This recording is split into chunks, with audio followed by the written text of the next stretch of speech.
unbelievable video. It's hard to watch this video. Have y'all seen the video? Yes. Yeah. So I think I would use the friend term loosely at this point. For sure.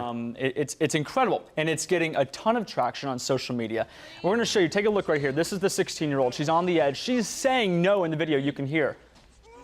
Her friend just launches her off 60 feet below. That's 3 stories high. Look at that. Yikes. She slams into that waterway in Washington. It's narrow. You can see that in the video.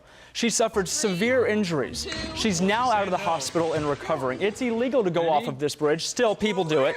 And this is the reason why investigators are saying people shouldn't go to that bridge. This young woman is speaking out right now. Take a listen. I just don't suggest, going up to a 60-foot high bridge. Don't climb up there. Well, I'm in a lot of pain without medication, and I have 5 broken ribs. There's air bubbles in my chest, I think. Yeah, there's air bubbles in my chest. Take a look again at this video before we send things back to Rob and Rachel. 5 ribs that are broken and other injuries. Doctors say it's going to be months before she is recovered.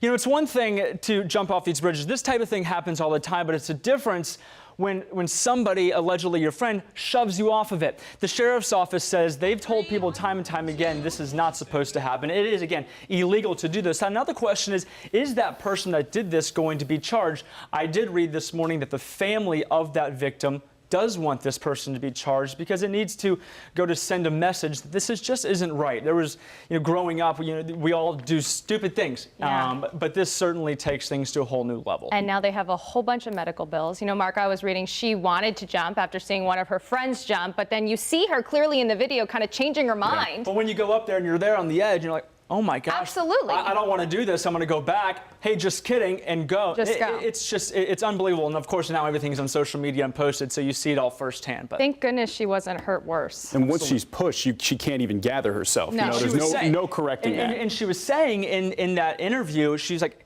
my biggest fear was I was trying to readjust my body because if you jump down feet first, that's one thing Much too. Different But story. she was going face forward. She blacked out. She said, unfortunately, there was somebody down below that was able to go out there and pull her to the shore and save her. But she could have drowned. In the full video, you can actually hear her hit the water. It's hard to hear, but there will be much more in the Today Show with this story. Mark, thank you so much. Sure thing. Yeah, the trade